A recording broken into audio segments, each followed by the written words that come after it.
Marcus, you played for the man. At LSU, you guys lose the 2002 Sugar Bowl, so you come back in 03 and go 13-1.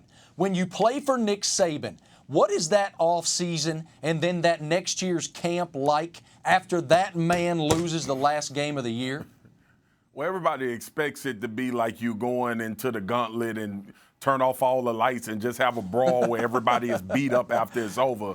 But it's actually the total opposite. He really hones in on the details. Why did we lose? You heard him talk about in that piece. The details, getting down to the little idiosyncrasies of why you lose football games, the plays, bad footwork, bad technique up front. Did a guy give up the A-gap? Did a guy give up a gap backside so the running back could make a cutback? We went back to football 101, right? You play this area, this your area. Don't deviate from this area, and I'm talking from a defensive line standpoint. If you take care of this area and the guy next to you take care of this, we'll have success. So that's what this offseason and the focus will be for the remainder of the season is the details.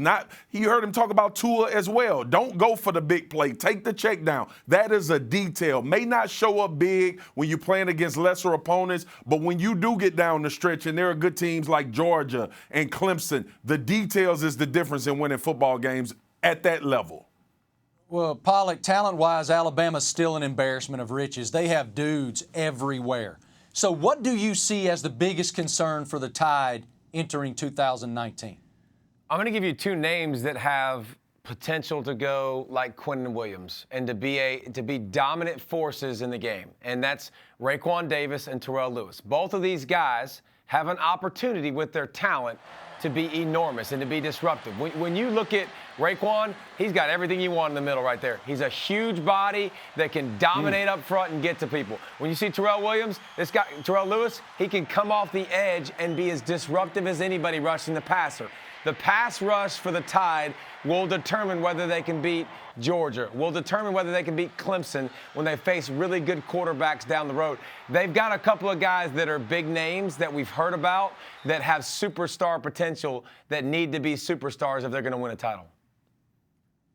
Marty, you asked Pollack what their concerns were, and those didn't look like concerns to me. It looks like Alabama's going to be really good once again everywhere. It's always interesting when you get a chance to talk to the players at Alabama. You can tell how they've been coached. We talked to Tua at the SEC Media Days about his entire season last year and what happened at the end. And Tua is very specific in speaking about how the second half of the season was different from the first half, knowing that he must have sat down and had a truthful conversation with somebody on that staff, probably Coach Saban, that pointed out the issues that he had in that second half, and he believed it, and he's focused on correcting those issues. And that's what Coach is talking about. When someone tells you the truth, you have to believe it. But then once you believe it, then you have to go correct those issues and work on them. And Tua is laser focused and ready to go.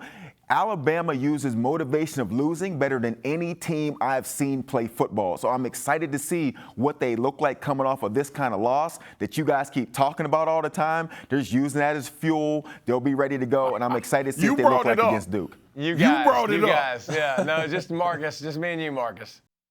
We're so glad you're watching ESPN on YouTube. For more sports and analysis, download the ESPN app. And for live streaming sports and premium content, make sure you subscribe to ESPN Plus. We'll see you there.